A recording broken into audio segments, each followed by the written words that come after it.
Now, fall later begins with some schlock horror from Mexico. Mondo Macabro contains nudity and violence.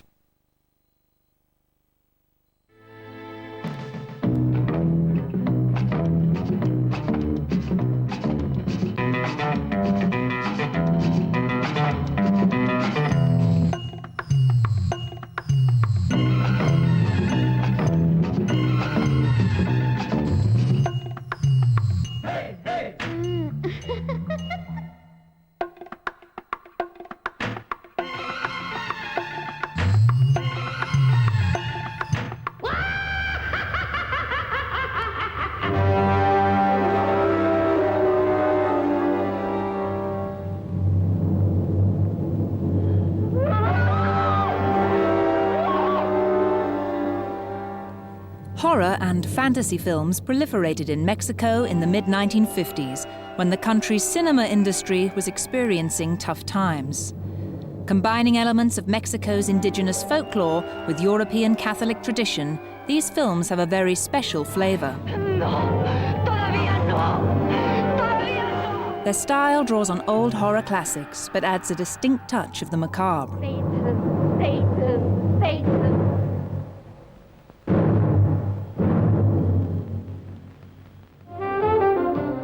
In the 1930s and 40s, Mexican movies were exported all over the Spanish-speaking world. Their mixture of music and high drama, combined with a touch of the exotic, made many of them top box office hits. Their success laid the foundations for a small but highly creative film industry. Mexico City was the place where all the film studios were. All the actors and actresses worked in the studios, so actually you lived in the studios, and there was this sense of camaraderie. We had about 2,000, 3,000 movie theaters. The golden years really started in 1940, more or less, and ended in 53. The film industry itself was beginning to go into a decline in terms of the number of audiences, the amount of money being spent on films. And so in the late 1950s and the 60s, you see many more films being made that are genre films, westerns, thrillers, comedies. The horror films come in that period as more popular entertainment for the working class, let's say. Sensing a niche market, independent filmmakers began to supply this audience with the low-budget, lurid shockers that they craved.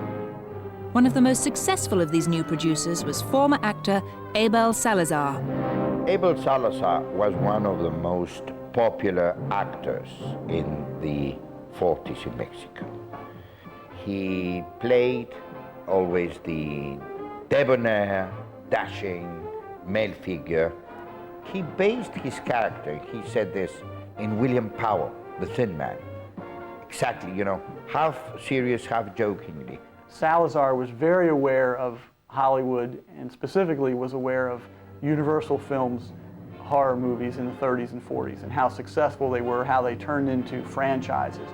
He was a canny businessman, and I think that he probably had an idea that he would be able to start his own franchise, to do something that nobody had done in Mexico before.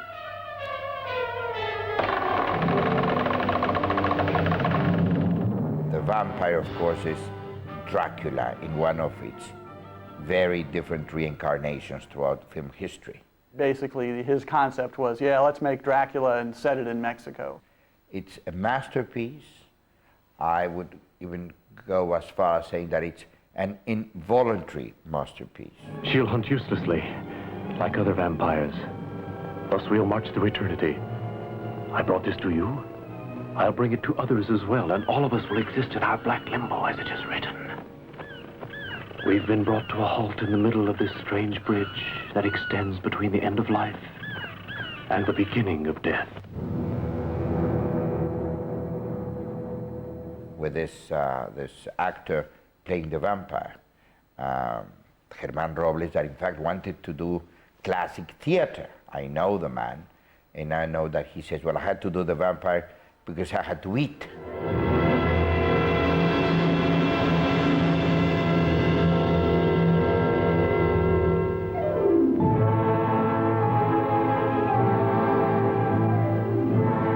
The Vampire was a big success. A large part of this was due to the excellent technicians that Salazar employed. Foremost among them was veteran director Fernando Mendez, who showed a real talent for the macabre. El Vampiro was revived and revisited by my generation in the late 60s and early 70s. And it became a cult movie. And Mendes, of course, was seen retrospectively as this director with an enormous amount of talent that was sacrificed by the producers at the time.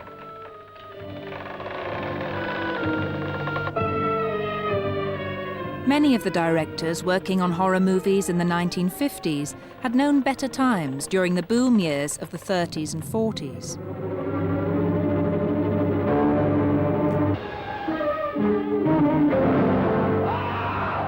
Their ambivalence to working on low-budget horror led some of them to subvert the genre by overloading their films with bizarre episodes and unbelievable special effects.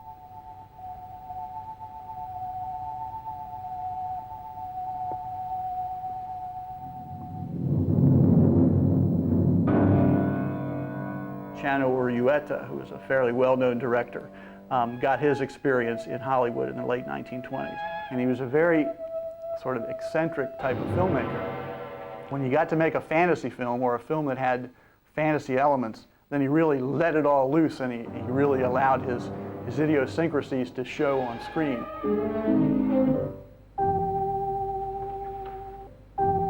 Chano was a very odd man, a strange man. I remember we used to meet with him in the Actors Guild, and he was raving against the producers.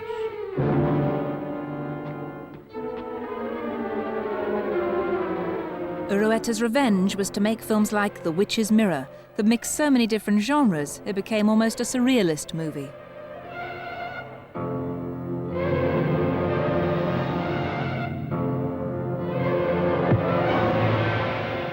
He said, "Look at me, I have to do these monster films that are obviously ridiculous."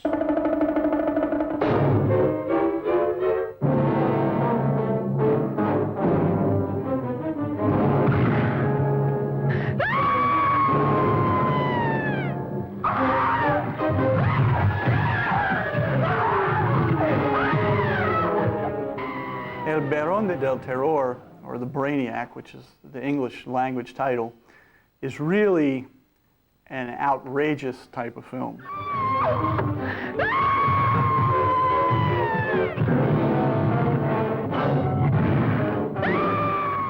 The monster itself is so outrageous. His head swells up like a balloon, and he has a long tongue that he uses to suck out people's brains.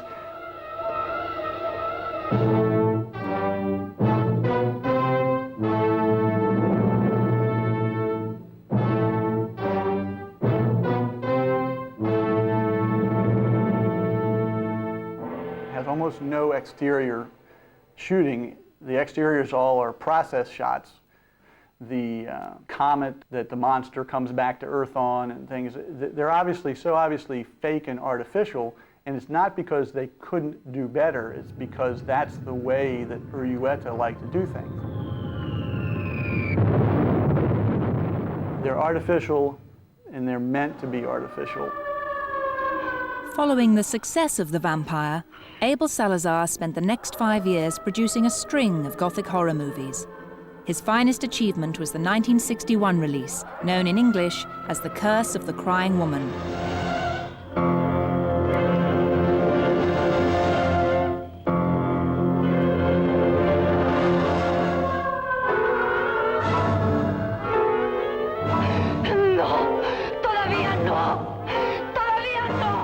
La Maldición de la Llorona was actually the last horror film produced by Abel Salazar's company.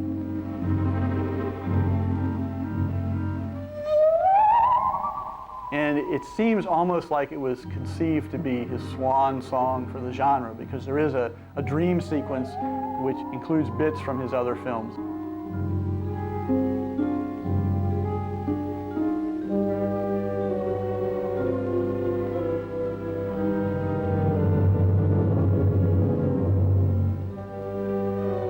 And it's sort of a summing up of his producing career to that point.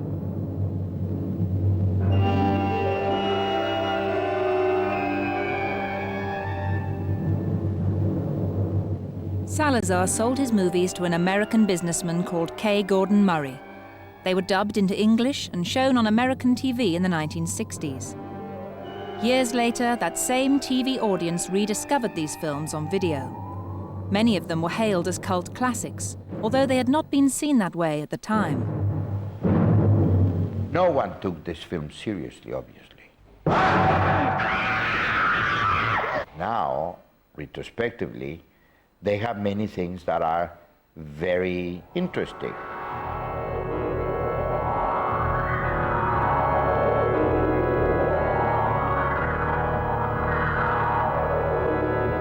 But it's only after an analysis of the film through a different perspective that you can see that.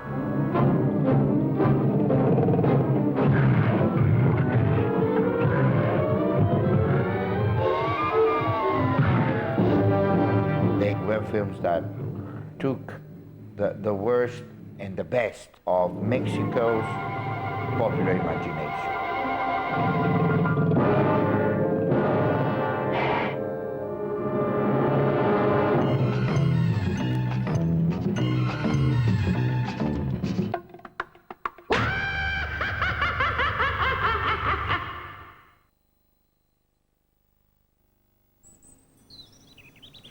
You know me, I like nice things, and there are loads of nice things you can buy on the internet.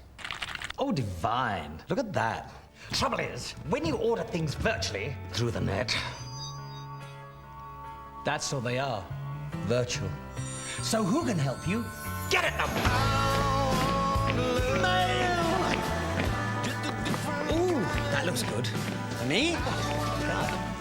A poodle. Wow.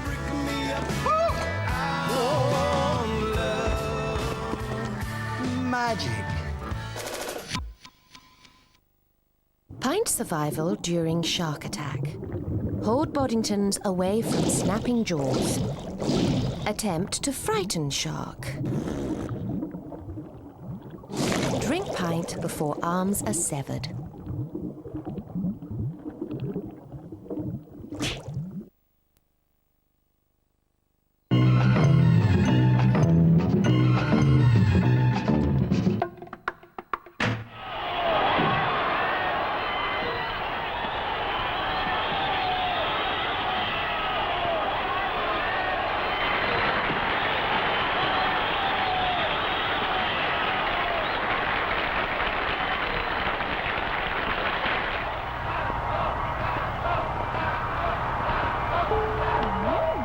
Say, who is that man? A strange man and a good one. There aren't many others around anymore. I've heard you talking, and this strange man's name is Samson? Yes, Doctor. He's also known as the Silver Mask Man. But as a wrestler, he's famous too.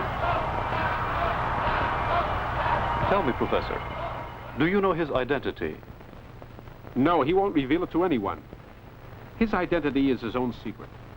But on the other hand, any man who's against crime can count on Samson to back him.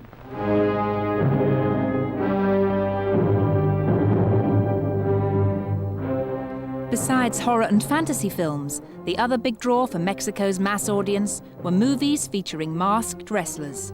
These came in both male and female varieties. They didn't invent it for films. They didn't say, well, what can we do that's new? They already had a fairly long history of professional wrestling and masked professional wrestlers from the mid-1930s. And it became very popular in the 40s, but even more so in the early 1950s when they began to televise professional wrestling. And the thing is the mask, you see. There's a fascination in Mexico for the mask.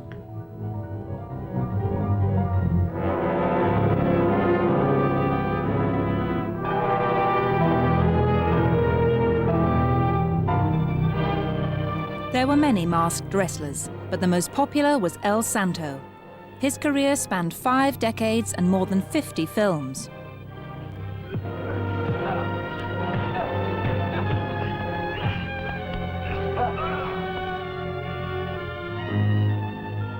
El Santo's career as a professional wrestler began in the early 1940s, and he became very popular, although ironically he was a bad guy wrestler, what is known as rudos.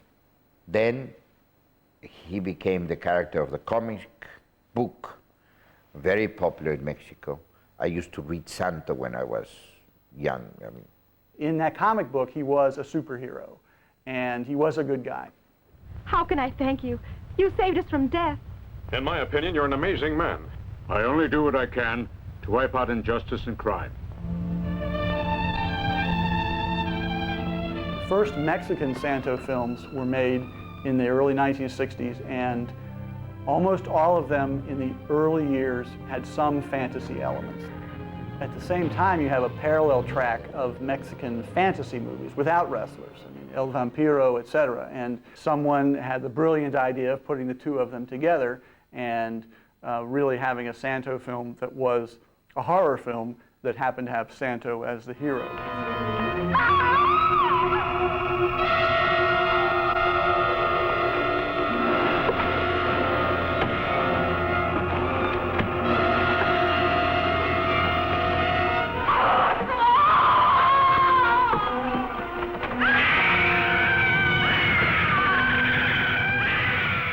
Every possible villain, every possible foe, right, is fought gallantly by Santo.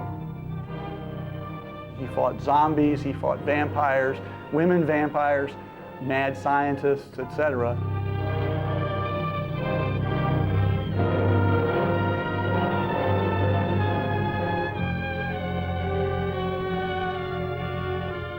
There are many things that contribute to the popularity of the wrestling hero in Mexican films. Some of it obviously comes from American popular culture. At last we're going to know who our stubborn enemy is. Take off his mask. The superhero concept, Batman, Superman, the Phantom, or any number of heroes of American serials or comic books or radio shows, etc. One thing that really is different is that he has no secret identity. That's what really makes El Santo different in the audience's mind, the public's mind, is that these people really exist. It's not necessarily that they really fight vampires or Martians in real life, but there really is someone known as El Santo, and it's not John Jones playing El Santo, it's El Santo. El Santo's on TV. El Santo, you can go to your wrestling arena and he might be there, you can get his autograph. We know his real name, but we don't really know who he is. We don't know anything about his family. He's just this mythic hero, but he really exists. Mexican fantasy films were originally aimed at a general audience. By the end of the 1960s, however, their appeal was waning. Producers decided to market the films at adults by adding something new to the formula: sex. Santo in Dracula's Treasure was also made in what we like to call a sex version called El Vampiro y el Sexo. Alternate takes were made, and there are scenes where the vampire has recruited a big line of women to be women vampires, and in one scene he goes and bites them and they're all wearing black nightgowns, and another scene he bites them and they're all topless.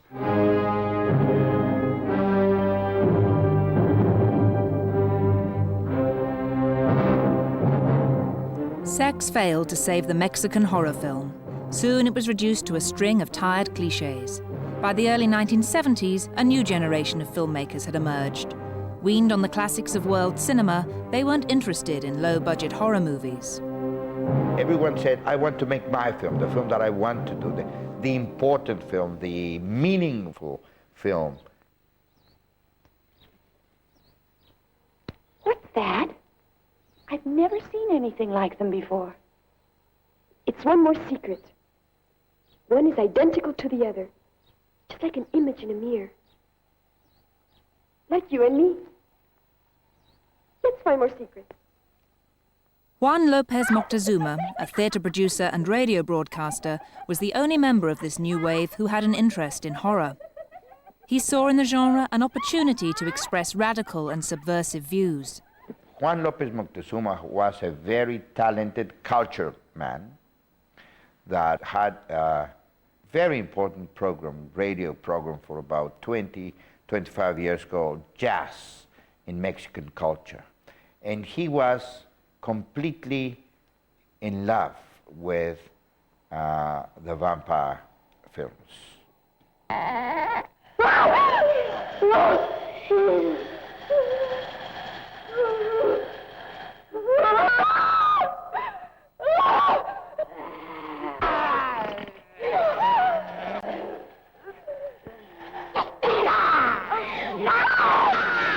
He came to them from a different point of view altogether.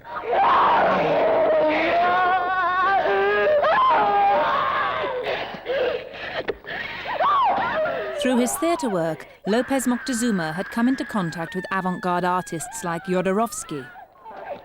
Moctezuma was actually an associate of Jodorowsky. He was involved in theater and things like that. Jodorowsky and Fernando Arrabal, they created something called the Panic Theater. The aim of Panic Theatre was to create a whirlpool of emotion, to confront an audience with images that would break down the rigid structure of their perceptions. With Moctezuma producing and Jodorowsky directing, this principle was brought to the screen in the films Fando and Lis and El Topo. In 1971, Moctezuma applied the lessons he had learnt with Jodorowsky to his own directorial debut. Loosely based on a story by Edgar Allan Poe, the film was called The Mansion of Madness. These films were made with professional actors and technicians, but they were made outside of the industry mainstream. They were independently financed. He could make these movies the way he wanted to make them. You shall blend into each other. And then blend into me.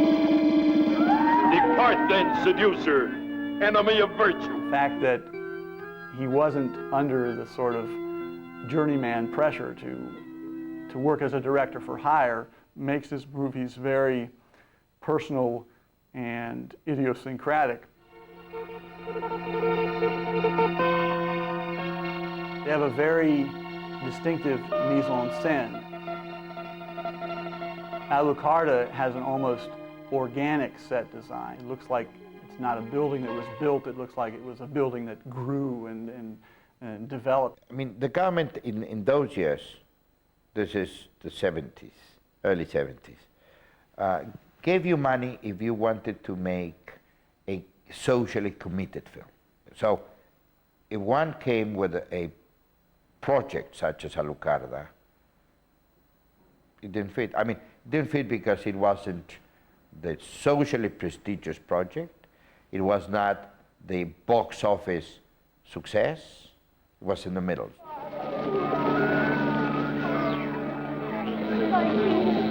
Moctezuma's avant-garde movies were not big hits. By the end of the 1970s, the government had nationalized much of the film industry, and horror and fantasy were not high on their agenda.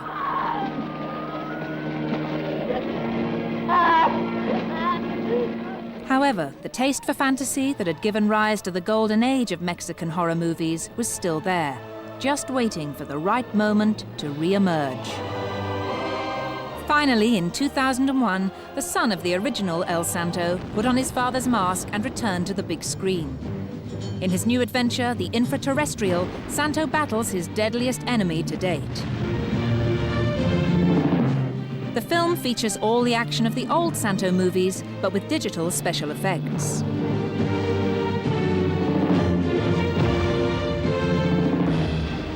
It promises to be his most spectacular adventure ever. The legend of the mask lives on.